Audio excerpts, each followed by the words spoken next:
Hello, wig friends. I'm Nikki and welcome back to my channel. I upload Monday, Thursdays, and Fridays, but I pre-film so you never know when I'm going to throw another one at you. Therefore, if you've already subscribed, thank you. If not, please join my party and do so. I would greatly appreciate it. So on this channel, I pretty much just bring you synthetic wig reviews, but never really discussed why I wear wigs or why I wear and review the ones that I do. And this may be a topic of interest, or I could be answering some questions you may have had on the back of your mind or were thinking of asking. So if any of those are the case, then keep on watching because I'm going to discuss everything. And I'm going to be completely open and real with you. I'm going to tell you my true honest feelings and be honest, and I didn't rehearse anything or write anything down, so I'm going to be winging it here, and I apologize in advance if I may repeat or bounce around. So, for starters, we might as well get the main question out of the way. It was why I started wearing wigs in the first place, and it's quite simple, actually. I hated my hair. I mean, it looked bad. I am a quarter Native American, so my natural hair color is very dark, and if we're going to be talking in wig terms, it's a number 2. So if I wanted to change my hair color, I pretty much had to lighten it or use aka bleach and then put color on top of it. And as you are all aware, these types of chemicals are very damaging to a person's hair. So after a while, it really took its toll and my hair lost all its natural luster.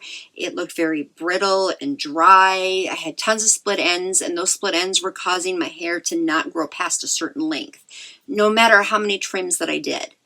So I had that problem, and then as I got older with my wonderful hormones changing, you know, it's going to happen to us all, I ended up developing alopecia. If anybody doesn't know what that is, it is a form of hair loss. So obviously I had to do something, and I did some research. And among my research, wigs popped up as an option. And I basically figured, well, it's worth a shot because wigs are not taboo anymore, not like they once were where people would be like, oh, she's wearing a wig. It's really not like that at all anymore. And plus, fashion wigs are a huge fashion trend. I actually came across an article that listed fashion wigs as one of the 20 fashion trends of 2020. So I figured, what the heck, let's go for it. So this kind of gets into why I wear the wigs that I do. And I came to YouTube, did some research, and discovered that I preferred the wigs that are marketed more towards women of color. And I know that some of you may not necessarily agree with me on this, and that is fine, but that is what I chose. And obviously I decided to review them for you, and I know, I'll admit, I'm not looking like your normal wig reviewer that you see bringing these types of wigs to you. But I feel I want to tell you about them because these are the wigs that most people are buying. And that's why I also will vary around with the different companies, colors, styles, and textures, which we'll get into a little bit more. But I pretty much like the wigs that are geared more towards women of color for a few different reasons. One being, I think that there's a better selection with them. I think they look more realistic. They're more affordable, and they usually will have darker roots. I mean, not always, but it's a common thing.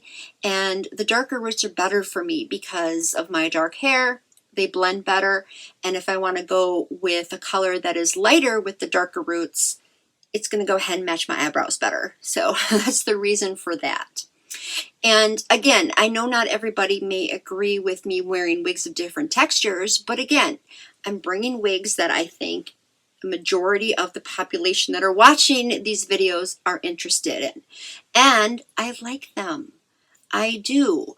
I know that light yaki textures are more, towards like my real hair texture is, resembles that better.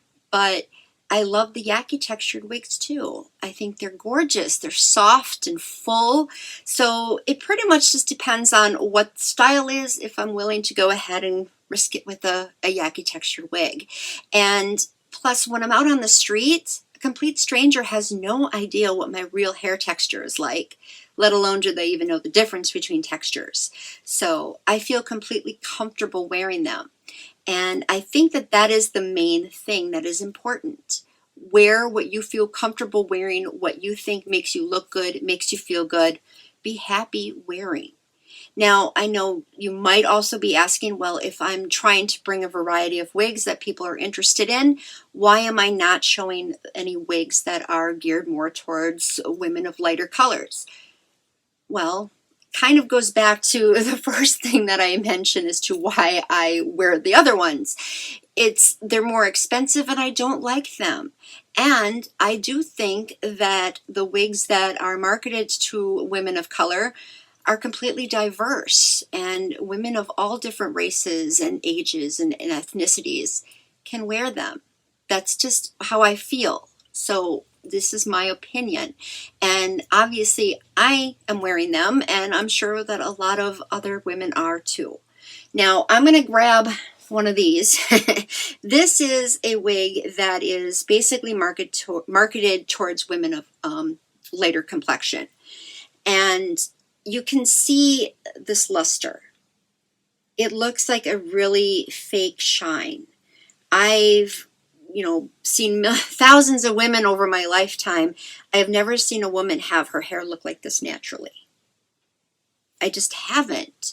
So I think it looks very wiggy. And that's part of the reason for that. And this doesn't. I think this looks more real. So I do think that women of all races and ages and everything should give it a try maybe. See what you like. It doesn't necessarily mean you have to wear a wig that is marketed towards your skin color. I don't think it's like that. And it's vice versa. Women of color can try these types of wigs too. Wear again what makes you happy, what makes you feel good, and what makes you feel comfortable wearing. So that's again my opinion, and I know you may not agree with it. That's okay again. But I just pretty much wanted to discuss this with you in case you are wondering why I am wearing these wigs and showing them to you. So again, if I don't like a wig, I will sell it on my Poshmark page if I don't think it's right for me, but it might be right for somebody else, and that's why I review them. And that's really what I do. So that is pretty much everything in a nutshell. If you have any questions for me, please fire away. I'm willing to answer any questions you may have. If there's a certain wig you want me to review, let me know. I'll be happy to do it, but might already have it. But I just love wigs, and I think that the wig world should be opened up a little bit more, and people should be trying them if they've never tried them before. First time wig buyers, I love it. So that's again pretty much everything I have to say. I appreciate you listening. I appreciate you bearing with me through this since I was kind of winging it. And I will be back soon with another video, which will probably be a wig review. And I hope you'll see it then. And I'll see you next time. Bye-bye.